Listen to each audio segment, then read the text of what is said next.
All right, that's my opinion. Now let's bring in an expert. Now let's bring in a real expert, okay?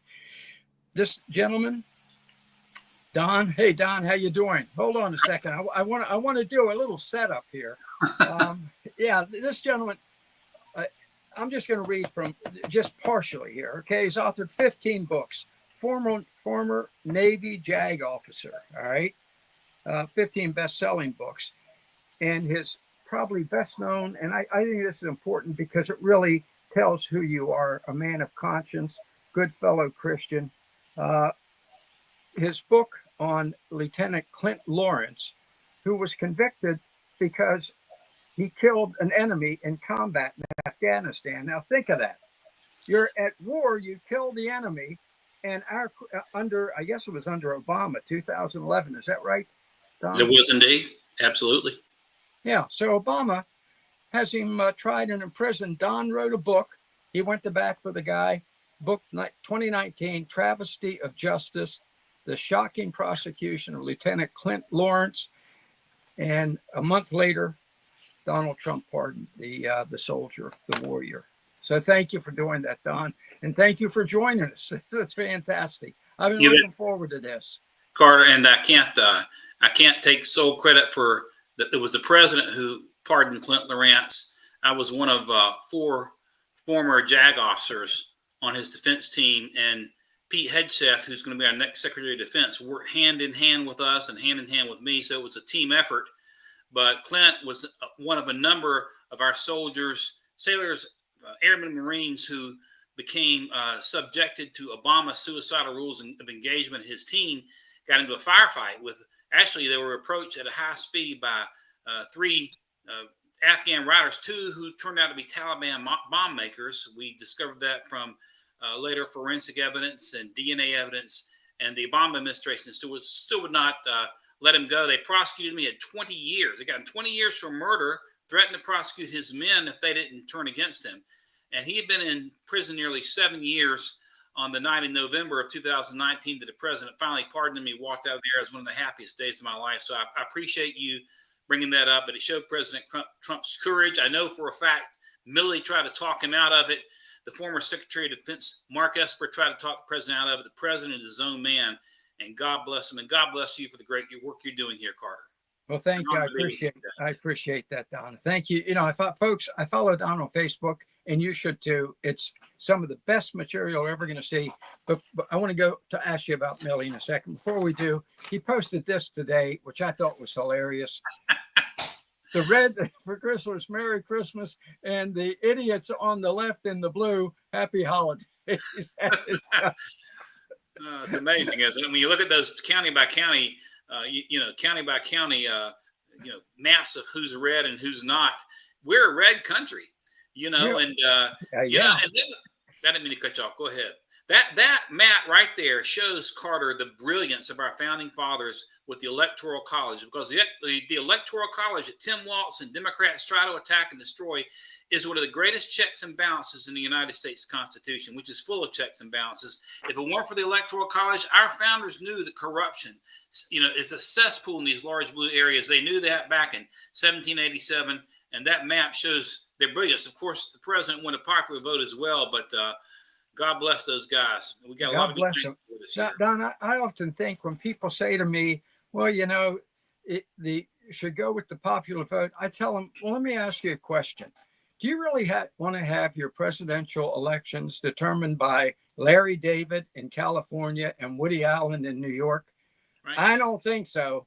These people are kooks, and they, to me, are representative of the majority vote in California. Larry David, I think he's hilarious. I think Woody Allen's one of the funniest people in the face, but I don't want him choosing my president, and that's why we have to have protections against states as big as New York and California. Am I right? Am I right? Betcha. And you betcha, and it goes back to a fundamental premise in Article 4, Section 4. This Constitution gives to the states a republican form of government.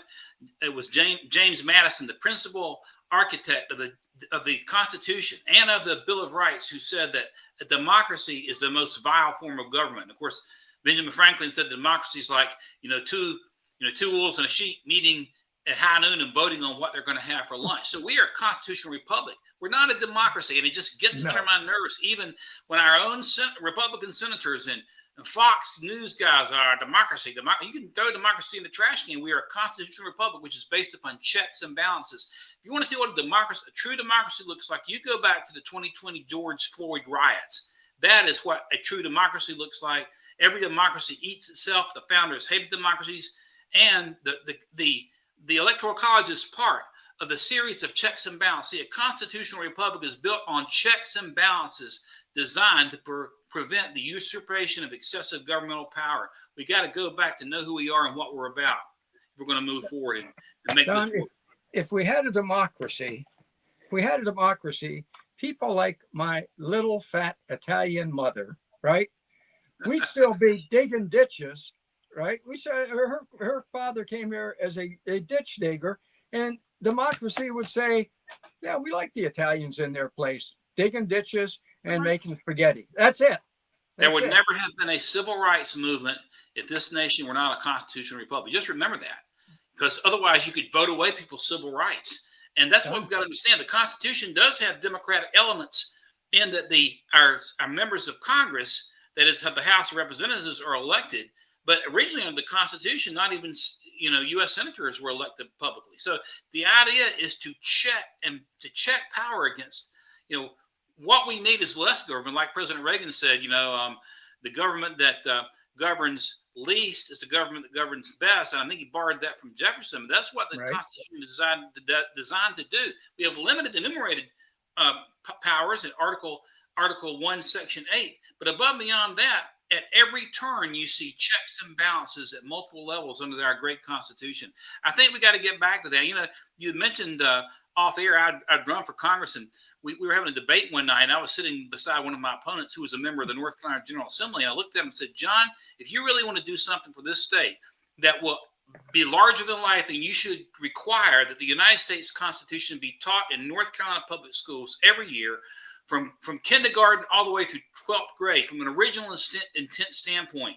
We don't know what we are, and we just, we're listening. You mentioned the dying legacy media. Too many people listen to that garbage, and we've not been taught to think critically in this nation. We got to get back to that. We got to get back to our roots. Back to the future is where it's at. Back to the future is where it's at. And I want to go back to something you said earlier.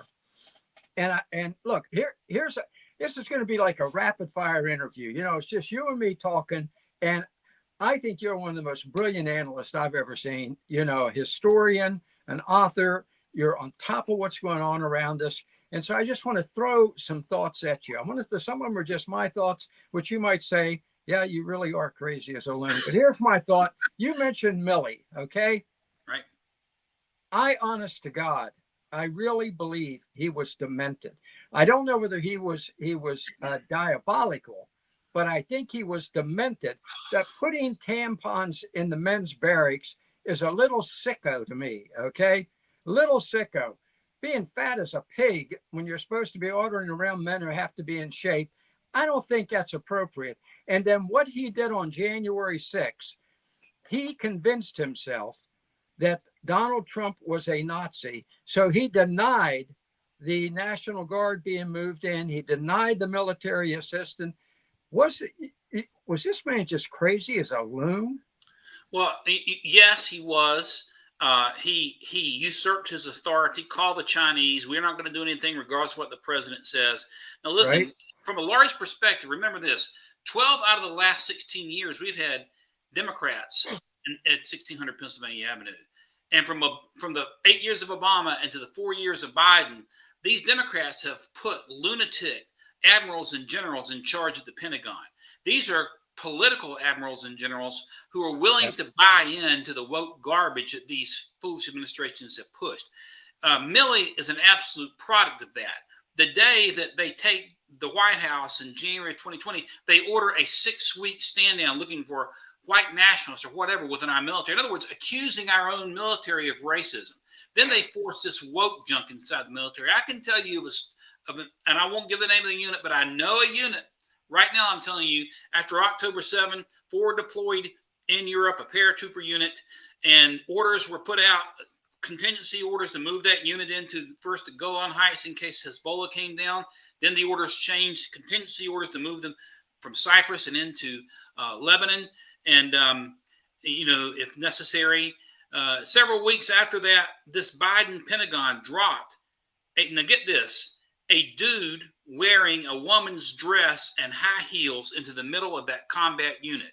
This is the type of garbage and junk that these Biden and Obama generals and admirals have foisted on us. Their attempt. Listen, the United States Army, Navy, and Marine Corps, all formed in 1775, are older than the Republic itself. They predate the U.S. Declaration of Independence and the Constitution. They are our most cherished governmental institution, in my perspective. I'm a Navy guy, but the leftists have tried to destroy them from within. And General Milley is absolutely emblematic of that assault on the inside. As I mentioned earlier, he fought President Trump tooth and nail against their Lawrence pardon. Clint Lawrence is an American soldier. They got into a firefight in the most kinetic, dangerous area of Afghanistan, Kandahar province, wanted to keep an American soldier in jail. And by the way, President Trump, if you happen to listen to this, we still have several guys who are at Leavenworth, including Bob Bales, who was convicted in the so-called Kandahar massacre, has been serving years and years after the way this fool Biden withdrew from Afghanistan and left billions of equipment for the enemy, got 13 of our Americans killed in his foolish pullout with these Afghans trying to hang on to these C-5s. Mr. President, you ought to pardon every American still at Leavenworth and release them because of what these Democrats have done. These wars, and you were right from the beginning, Mr. President. Iraq, listen, Saddam Hussein wasn't involved in any weapons of mass destruction against the United States, so you couldn't find any anyway. You were right from the beginning. Let our service members go. They served enough. Whether they're guilty or not guilty, they served enough. That is the only way to bring some justice, to begin to bring some justice from the disastrous withdrawal that we had in Afghanistan. I don't know how I got off on that, Carter, but it's just been burning with me for a while. Well, I'm glad you did, because you're a guy who can make a difference. Now, what about a guy who right now is being persecuted, in part because of his military service? So, and I'm sure you know him. I have trouble with his name. Is it Hegseth? Hegseth, yeah, right. Hegseth, the next Secretary of Defense, hopefully. So they are saying he is a white supremacist because he has the Jerusalem cross tattooed on him. I pointed out last episode of Coffee with the Carter Men, it was 1099 that King Godfrey designed the cross when he took Jerusalem. There were no African Americans in Jerusalem at the time, so it was certainly not a white supremacist symbol. But in the military, Hegseth got demoted or pulled from duty, I think, in one of his assignments because under Austin he was accused of being a white supremacist. Well, I mean, look, Lloyd Austin is the most foolish excuse of a chairman of the Joint Chiefs of Staff this nation has ever had. Now, listen, I know Pete Hegseth. He worked very closely. I've worked closely with him on a couple of high-profile cases. In fact, you were kind enough to mention my book earlier. I got a text from Pete just about 2 weeks before he was nominated, thank you, saying, hey, this looks good, Don. I'm going to order a copy of it and read it. I sent him a congratulatory note. Did not hear back from him, Pete. If you're listening, I know you got more important things to do. I may never hear from the guy again, but I've worked with him closely. And I'm going to tell you, Pete Hegseth, once confirmed, has the potential to be the greatest Secretary of Defense this nation has ever had. Now, why do I say that? You go back to the very last speech President Eisenhower made to the nation, warning against the military-industrial complex. We've had SecDefs. We've had chairman of the Joint Chiefs, all who are buying into this military-industrial thing. That you mentioned Ukraine earlier. They want to escalate in this foolish Ukrainian war. They want to put our troops on the ground. Pete Hegseth, however, is a warrior's warrior. His heart is the heart of those who fought and died and bled for this nation. And he's going to put the troops first. And the reason they're trying to throw this garbage at him is because just like President Trump is such a threat to the deep state, he is a threat to the deep state at the Pentagon.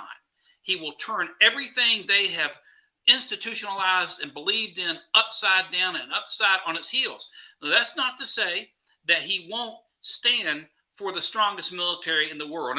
President Reagan had a mantra, peace through strength. And his mantra is our military should be so strong that no other adversary should ever dare test its strength. But that doesn't mean we need to be the policeman of the world. It's a whole different type thing. And Pete Hegseth is going to push again, for blood and guts type of training. You're not going to have a bunch of compromised training for, women. You don't lower the standards of our special forces to accommodate political correctness. Hegseth understands that that's going to change. I read an article the other day that some Air Force father at the Air Force Academy was forced to check the description of his relationship to the cadet as biological progenitor of something like this. Yeah, that's right. That's right. He's going to change that crap. That they are trying to destroy the military from within. President Trump, I saw the other day, he said, we're not going to do this transgender stuff in the military. Look, I feel for anybody that has a psychological condition, okay? But you don't put psychological problems in the middle of our combat forces. That's going to come to an end. And someone wrote an article criticizing Pete for that, saying, well, we already have shortages in recruiting. Well, why do you think we have shortages in recruiting? It's because of the woke crap they forced it on the military. And it just burns me up, Carter. It really does. And you're right to have it burn you up. You have a situation with Austin, okay? Secretary of Defense, who came from Raytheon, a munitions maker, the munitions maker who makes the ATACMS and makes billions and billions and billions of dollars a year off of them. And does anybody really believe that Austin doesn't have loyalty to Raytheon, the munitions maker? Right. Your comment. I didn't apologize. I didn't mean to talk over you. Where do you think, which board of directors do you think Lloyd Austin is going to land on just as soon as his time as SecDef ends on January 20th, 2025? Probably Raytheon, look at Nikki. She was, they call her Governor Boeing in South Carolina. I'm licensed. I practice in South Carolina. I live in the Charlotte area, but still practice down there. You call her Governor Boeing down there. And she's still trying to remain relevant with all her asinine comments. At least DeSantis, when he took a licking in the rear end, he went back and became an effective governor and hasn't been running this mouth. But listen, Austin, Nikki Haley, they're part of the very military-industrial complex. Now, let me just say, when Eisenhower warned us, it isn't just industrial, it's military-industrial. So it's these generals getting in bed with these defense contractors, and they'll take their stars on their collars, and they'll become the advocate for never-ending wars. And that's exactly what we're seeing. And you just pointed out with those missiles, Raytheon makes the missiles. I would bet the barn that's where he winds up, probably back on the board at Raytheon just as soon as he steps down from the Pentagon. That'd be my guess. Of course, I'm making a fortune. A lot of people forget, and I know you remember this, Harry Truman, when he went into the Senate, he became famous because he's the one who chaired the hearings into the weaponry that the obscene profits that the munitions makers were making off weaponry for World War I. He essentially said they triggered the war. They triggered our entry into the war so they could make money. So, and Truman, like him or not, pretty straightforward little guy. And yeah. I think we need that kind of a senator again, who's going to open some hearings and say, what the hell is going on with this catering to the munitions makers? Absolutely. Listen, you look at Ukraine, it's not in the American orbit. And Bobby Kennedy's right. And I remember this just like yesterday, when the Iron Curtain fell, Jim Baker told Gorbachev, hey, we're not going to move NATO east of Germany. Okay, so Now we're in Poland, we're in the Baltic states, but Ukraine, come on, Ukraine is historically and genetically and culturally, you can't. There's a border between Mother Russia and Ukraine, but that's about it. Their languages are almost identical. I mean, I can speak a little Russian. Ukraine is very, very similar to Russian, but they're first cousins. And you have not only advocacy of moving them into NATO, but now you're having U.S. missiles being fired in there, and Putin's responding with these hypersonic missiles, and both the Chinese and the Russians. Again, 12 out of the last 16 years under Democrat presidents, we've gotten way behind them on hypersonic missile technology and defense of hypersonic missile technology, while we focused on woke and all other types of crap simply to weaken the forces from the inside. So it is a very, very dangerous hair trigger situation that we're in right now, and it's being driven largely by the military industrial complex and the mainstream media, if I may say that. New York Times today said that now Biden is considering giving nuclear weapons to Ukraine, or as he puts it, giving them back the weapons that we told them to get rid of. That's how far we've gone, Don. Well, and Tucker Carlson raised the question, just within the last couple of days, are they intentionally trying to start World War III and drop it in President Trump's lap before they leave office? And that is a legitimate question. There's no geostrategic interest for the United States to be spending the money and the attention that it is on Ukraine. And by the way, when you look at Ukraine and Russia, you're not looking at two constitutional republics. And the Democrats and Republican rhinos and these military industrial proponents, they don't tell you that Zelensky himself is going to shut the Orthodox Church down in Ukraine, or that he was going to suspend elections. How you like just those two concepts alone? If a democracy, if you want to fall into their little category of what a democracy is, those certainly are not attributes of any democracy, and certainly not a constitutional republic when you have a dictator who's going to shut a church down. And yet, not that Putin's a good guy, but it's not like the Zelensky walks on water either. So you were basically getting in bed with one dog full of fleas rather than the other dog full of fleas, and that's really what it boils down to. And we are risking thermonuclear war in the process. So and let's not forget, Zelensky is in power because Victoria Nuland helped spearhead a overthrow of a coup against the elected government of Ukraine. In 2014, the Maidan coup overthrew an elected government and installed Zelensky's predecessors, who then groomed him, a porno comedian, to become president because they wanted an actor whose idea of caring for his people is 600,000 young Ukrainians dead, and his wife buying a $5 million Bugatti with U.S. taxpayer money. How sick is that, Don?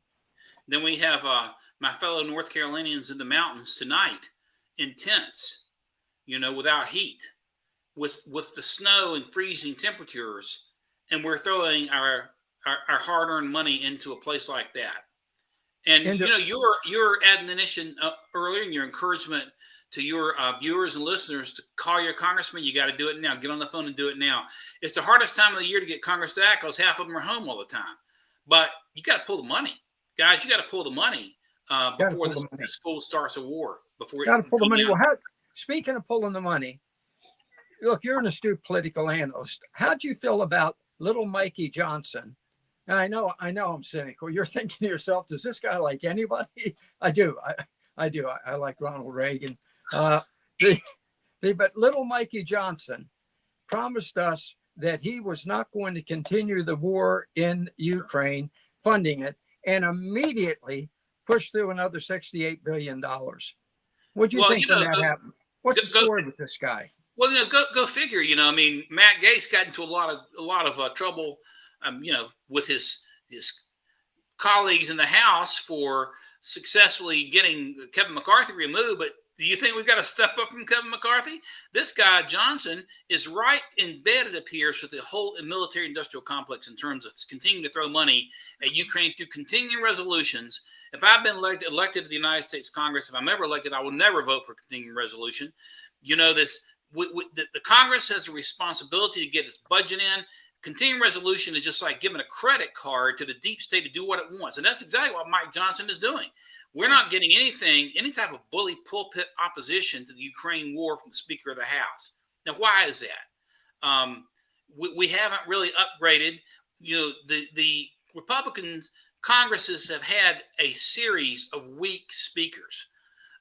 Newt was the last time we bounced a budget, and God bless him, he came in with a clear agenda with the Contract with America. And when the Republicans took Bill Clinton to school in the 1994 midterms and beat the living socks off the Democrats, he came on board the last time we submitted the balanced budget. But since then, we've had one weak leader after the other. Johnson goes in and has a meeting inside the skiff. And then next thing he comes out and he's all on board with Ukraine. And so tell me what happened when he go, you know what I mean by skiff, the secure facility. I'm sure your viewers know as well, goes in with secured facility, talks to deep state operatives, presumably CIA, comes back out. He's all on board with funding Ukraine. So what is up with that? And you got to give Matt Gaetz credit. I mean, he was arguing against all that and made him a lot of enemies. But where is our Republican leadership? Where are our members of Congress? That is, the Constitution sets forth Congress in Article 1 as supposedly the principal organ of government in divided government. That Congress has advocated its responsibilities, and we just let this deep state apparatus get away with absolute murder. Mike Johnson needs to step up and he's to come back to his roots, and he needs to be out there arguing against what the president's doing, what Biden, I should say, is doing. I rarely use that phrase in connection with him, so forgive me, Lord. But what he's doing with these missiles right now, giving them the ability to trigger a war. Where is our Republican leadership? Where is Mike Johnson? And Mr. Speaker, if you're there, you need to stand up now and you need to get tough. You've got another 60-some days before President Trump, resumes his rightful place. And right now, you're the highest elected Republican official in the United States. And you need to be standing up and put this on your shoulders and standing in the gap before President Trump can get there. So I don't know where he is. I share the same frustrations. Well said. Well said. Mike Johnson. So in the House, we've got nothing. I'm going to say something. You can agree or disagree. One of my biggest disappointments is Jim Jordan. Jim Jordan, to me, has turned into another Kirk Gowdy. Talk. Where the hell's the action? What do you think? Well, I share your frustration. What good is it to investigate if you don't bring the hammer down after you investigate? Investigation is nothing but talking. It's just nothing but an opportunity to get on Fox News. I've written this book, which you were kind of mentioning earlier, because there have been attacks against the United States Constitution with these political prosecutors. Will there be ramifications? Will there be legislation? I'm calling for rogue prosecutor laws so that these Fannie Willises and Jack Smiths have to look over their shoulder if they bring a prosecution primarily for political purposes. Or will we just blab, and blab some more? So Jordan does a good job with his hearings. He exposes a lot of stuff. But where is the hammer, Congressman? It's time to bring the hammer down. And in this transition, as we wait for the second term of the Trump presidency to go into effect, we've got to understand that now is not the time to take our foot off the pedal. We need to put the pedal to the metal. We need to bring the hammer down. And the Democrat Party, as it is, must be destroyed philosophically. They have turned into a bunch of English-speaking communists, and we got a bunch of fat and happy Republicans in the Congress that have gone along with it. We have to continue to speak out what you're doing. I admire you for it and always have, Carter. But now is not the time to get fat and happy. Now is the time to actually go to war and save this constitutional republic. And Congressman Jordan, bring the hammer. Stop talking and bring the hammer. We've got to have legislation to bring these people to bear. Got to bring the hammer. Somebody's got to go to jail. Speaking of going to jail, you are now the expert. You're the expert on lawfare, what they've done to us.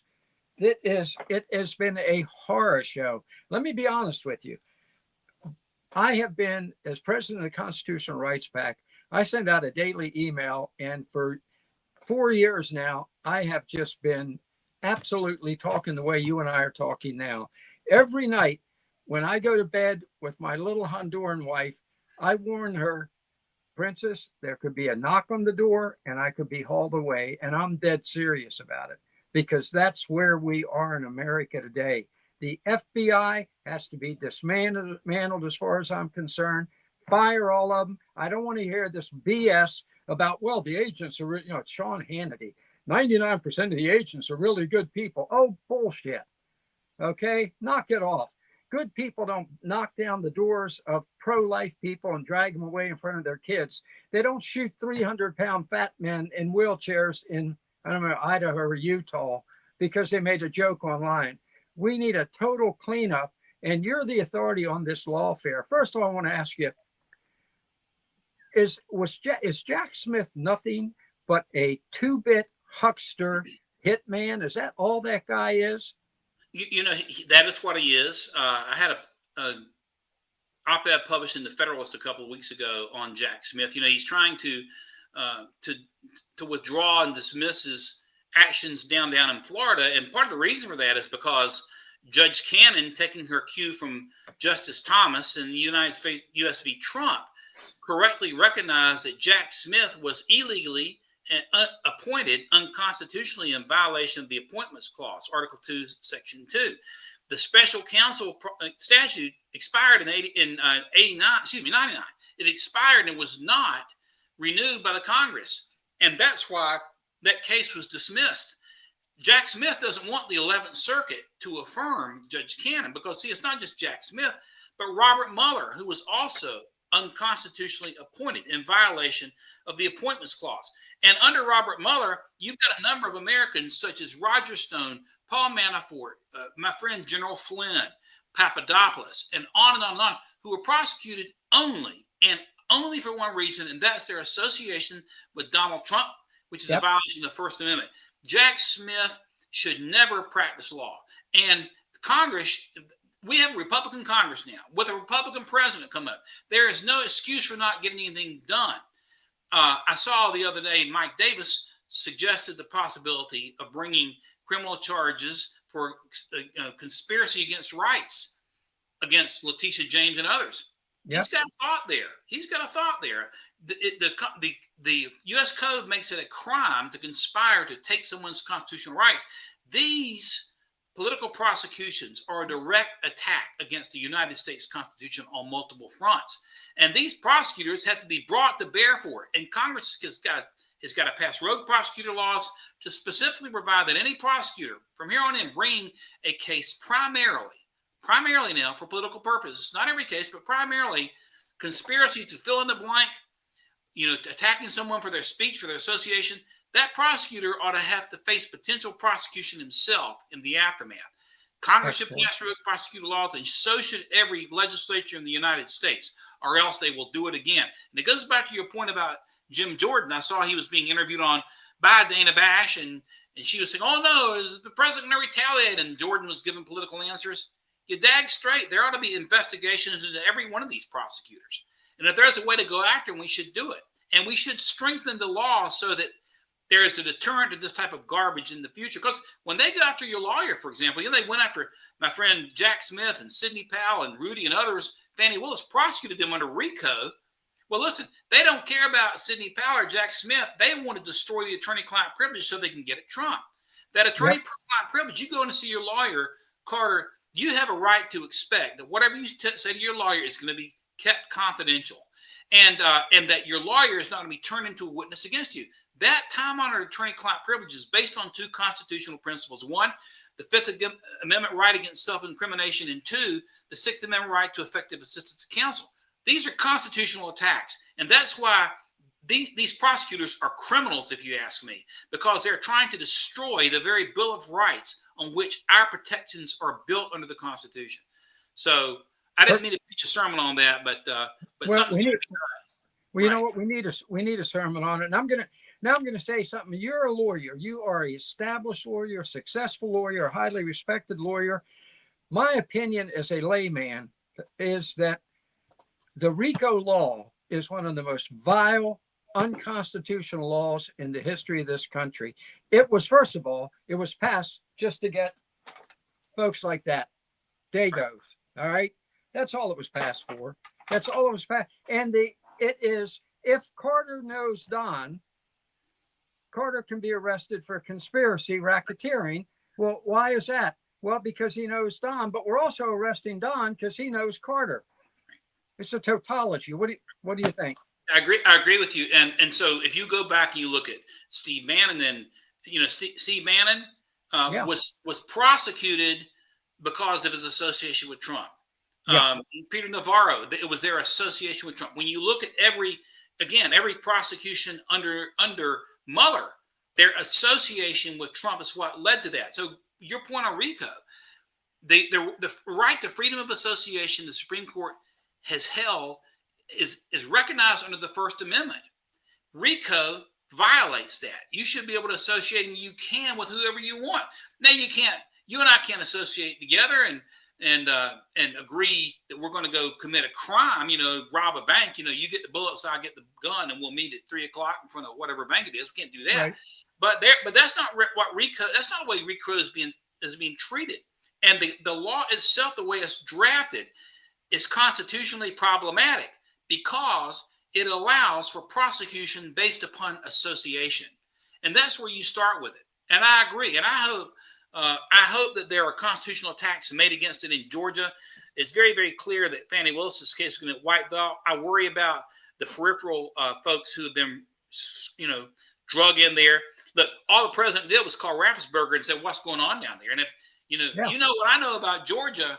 I mean, that election was stolen in Fulton and DeKalb counties, and it was stolen from unverified ballots coming in from here, there, and everywhere that should have been disqualified, which would have greatly exceeded the 14,000 or so vote gap that they reported in 2020. President's got it right as the chief executive to ensure that there is integrity in national elections, whether he is or is not the beneficiary. And they take RICO and turn it on its head. It should be stricken. Along with the Espionage Act and a bunch of other acts that are blatantly unconstitutional. But it's going to take a judge with a set of you-know-what to do it, and a Supreme Court that's willing to go along with that. And the Georgia legislature could take care of it right now. There's an example. You got Republican government, Republican legislature. What are you going to let it stand for? What good are our Republicans? We're going to let this stuff stand. If they don't, it's saying Republicans taking a stand, and we're almost out of time. I really want you to stay around for predictions, because I have a feeling, talking to you is wonderful, because I give my opinions and a lot of people say this guy is way out, but you back them up with facts. And I just love it. I just love it. I mean, you got that lawyer's mind, and it's outstanding. Let me ask you this. How fearful are you of the cabal in the Senate, which is so determined to cut Trump to pieces? McConnell, Murkowski, Collins, the person that replaced Romney out, the Republican from Utah. Right. What'd you say? And Thune. How fearful are you of these people? You remember when the first time Trump went in, we know that on the Thursday following him moving into the White House, McConnell and Ryan went in and told him, "You appoint who we want, or we're going to scuttle every piece of legislation you want." Okay, we know that.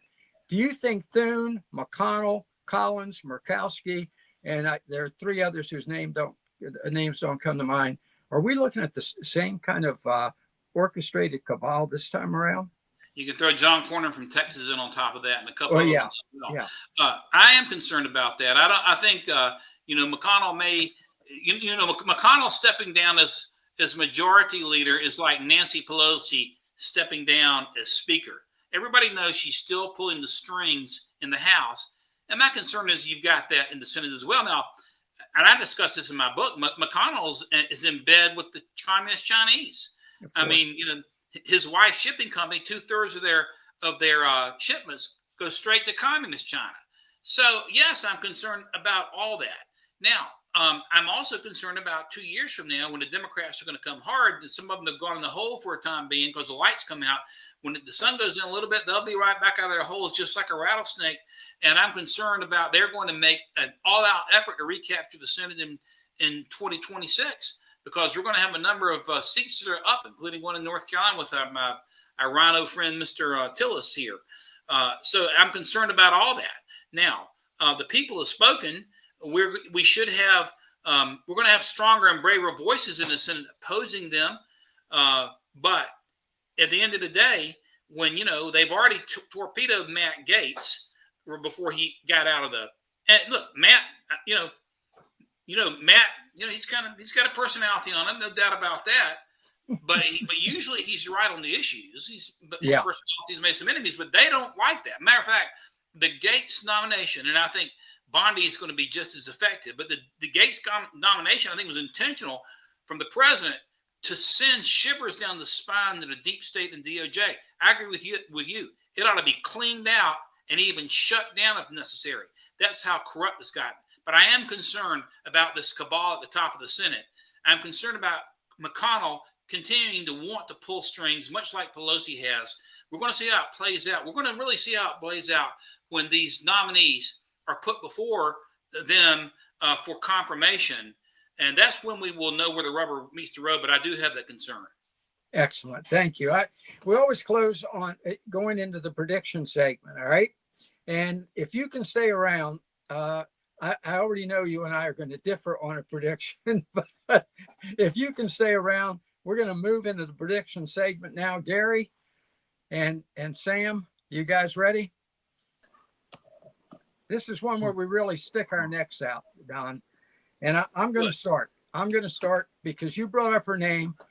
I got to be honest with you. My prediction is that Trump just held the snake to his chest when he decided to appoint Pam Bondi. And I want to tell you why, and I'll make it brief because we don't have much time left.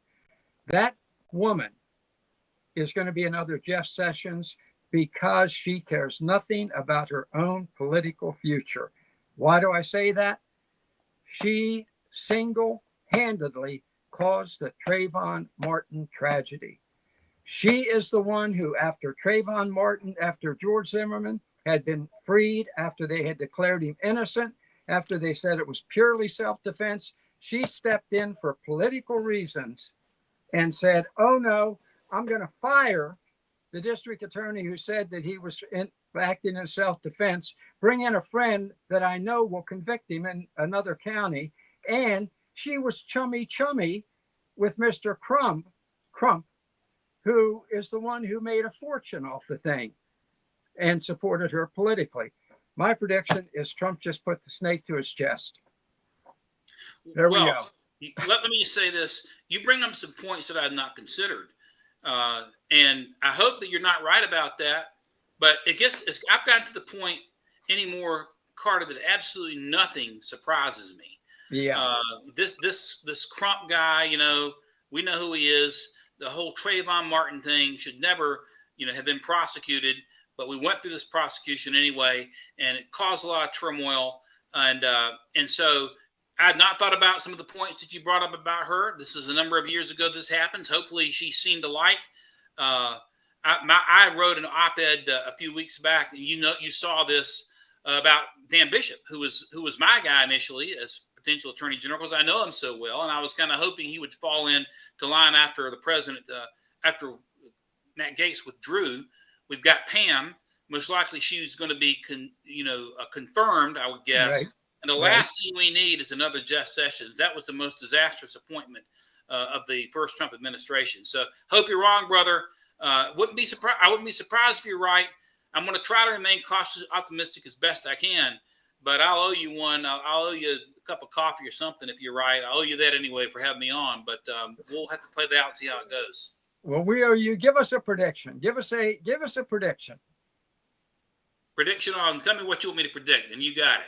Predict Trump. Okay, predict what you think in the first 6 months is going to be the Trump move that arouses the greatest firestorm among the political hacks in Washington. I think he's going to come in with wholesale firings in DOJ, and I think he's going to order investigations into political prosecutions. That is assuming we're not dealing with a war on January 20th that the United States is involved with, and I think it's going to set them ablaze. Fantastic. Gary, what's your prediction this time? J6 defendants. A lot of people ain't going to like that they all get released. That too. And that's the number one priority. I put that above anything else right now. Even the border. Deal with the border. Let Tom deal with the border. The moment Trump walks into that office, the first thing he should have is a desk full of papers. Every single person that's sitting in prison that shouldn't be there needs to be let out right now. And any prosecutor that threatened them with 20-year charges that you cannot threaten an individual with needs to be held accountable. I've defended a couple of those guys, Gary. I'm with you on that, brother. Amen. All right, Sam, lay it on us, buddy. Well, after listening to Don and you and Don speak, I kind of agree that this current Biden-Harris administration that's on the way out, they're trying to hand Trump like World War III on a platter, So it's not a good prediction, but if anything, I would imagine they're going to continue escalating so he can just start off terribly or like a strategy. Like seems like they're going scorched earth right now. So it's funny you guys all say that, because 3 weeks before the election, I said they know she's not winning and they're going out of their way to have the biggest handful of problems so that when he goes in, he can't get to the things people voted for. That was their goal. And I'm going back into early October, they started it. They started with conflicts with Ukraine, conflict in Gaza, like everything they started this way sooner. They knew she wasn't winning. It's not just a now thing. They've been at it. It's just heavily escalated now, thanks to Biden and his lackeys. Yeah. All right, buddy. You get the final word there, folks. Thank you very much for joining us with Coffee with the Carter Man. We will see you next week. Get out there, fight, fight, fight. Stay strong.